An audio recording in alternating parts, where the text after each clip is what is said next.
Hey, good afternoon YouTube.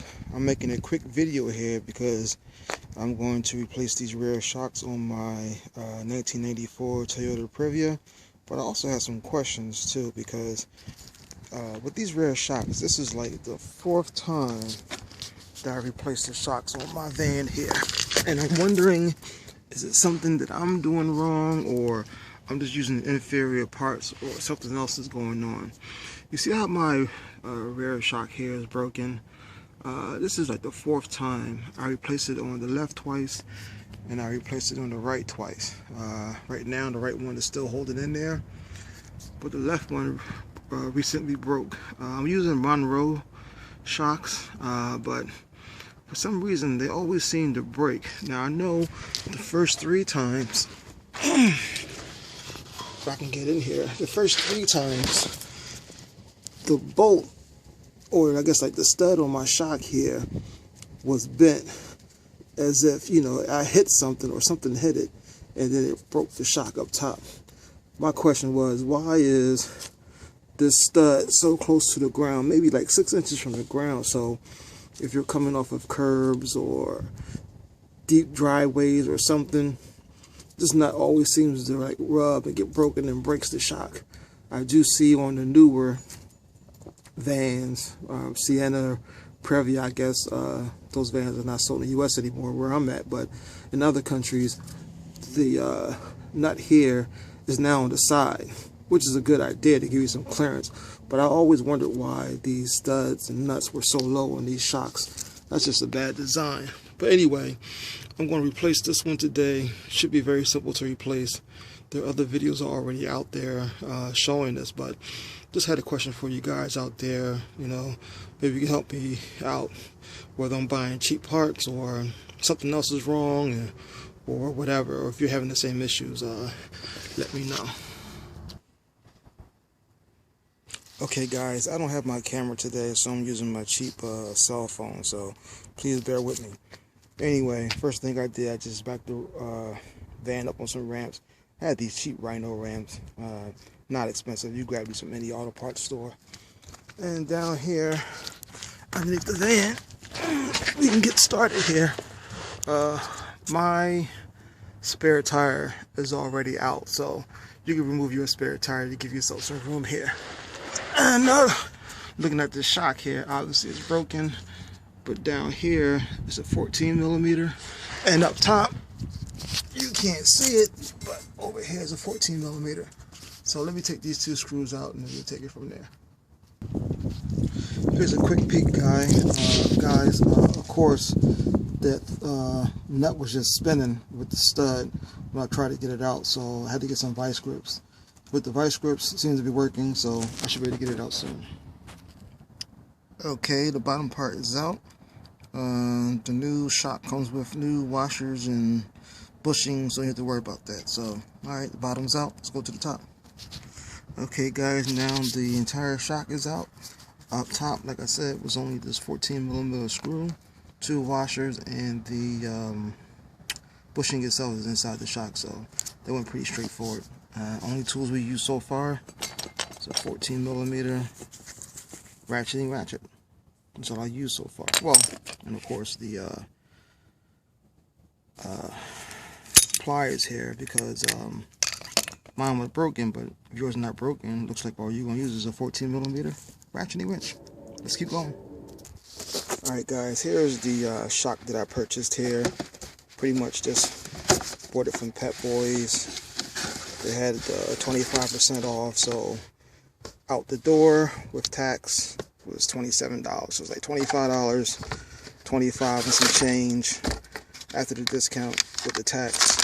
$27 and maybe like 18 cents, I think it was. But all the hardware should be inside here. Let's take a look. Okay, I opened the pack and this is what it came with: two bushings, two washers, and a nut. Doesn't look like it came with anything for the top, so what we're going to do is that we're going to reuse those two old washers for the top of this the shock, and of course use the 14 millimeter bolt. That's okay. On the back side here, look like we're going to use all the new hardware. put it over here. And what that's going to be, it's going to be like washer, bushing, probably bushing and washer again with the nut probably.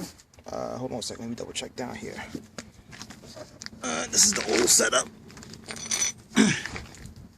This is the old setup that I took off. And yeah, this is how it looked when the shock broke in the back. So that's just like we said, it's going to be nut, washer, bushing, washer, make like a bushing sandwich on a new shock. All right, so let's get it in. I believe I'm gonna start from the top and go from there. I really hope this is right side up so you guys can see. Let's see that stud up there. The stud here, this is what the shock is going to go back on. And we're going to use the old washer, put that on first. Slide the new shock on. Put the old washer on top of that, and then put the 14mm screw inside there. Quick update. You guys want to use some WD-40, some lubricant, or anything you have on these new bushings here. These things are hard as hell to slide on without it, so make sure you get that. Okay, I really hope this is showing right side up. So what I did is that I got the shock up there. I just put the the washer, the shock, the washer, and a 14mm bolt is in there. I had the 14mm bolt in, but it's only like finger tight because we got to get the bottom in on this thing over here first. Look at that. Yeah, right here. We got to get the bottom of the shock into this hole right here. And we have to create our bushing sandwich. So let's get our bushing sandwich together, push the shock up and drop it in here. Let's see if we can do it. Okay, gang. Now that I'm down here, I'm starting to remember this is the ball buster part. The ball buster part is getting the, why is my camera so blurry? I don't know what's going on here. But the ball buster part is getting this final nut on the bottom of the shock here. Why am I having problems with my phone? I don't know. Maybe the lens is dirty. Maybe there you go. This is the ball buster part here. You got to get the washer, the bushing, the washer, and the nut on the bottom of this thing. And as you can see, you only have like a little bit of thread down here. So you're going to have to try to get like channel locks or something to squeeze this enough to get the bottom nut on. You understand what I'm saying? So I got to put the camera down to see if I can get it on there. But you definitely need some channel locks or something to get this on here. Keep you posted. See?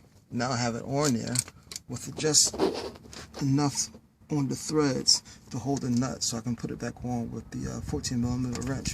Again, I use some channel locks here, and I kind of got it on there like this. I held it against the tire to kind of help me balance it, and then I squeezed together just enough to get that bottom screw on. So we're good to go.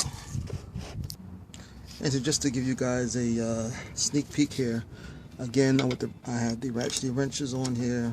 I'm tightening it up. I sprayed these bushings. Down with that penetrating oil as well, or lubricant, just so I can try to keep the bushings straight and going down into this little arm here that holds the strut on. So the shock on. So just pay attention to that and make sure that goes down correctly. And up top here, like I explained before, all I did is take a ratcheting wrench, tighten up the top 14mm nut. I didn't use any lubricant or anything. I just made sure that it was tight, and that seemed to went pretty well. So after that's tight, and down here on the bottom is tight, that's pretty much it. I apologize, my video was kind of chaotic here again. Didn't have my camera. I didn't use any real special tools. Just a 14mm ratcheting wrench, a pair of channel locks to compress that bottom new bushing when you put it in, some lube here, and a pair of vice grips.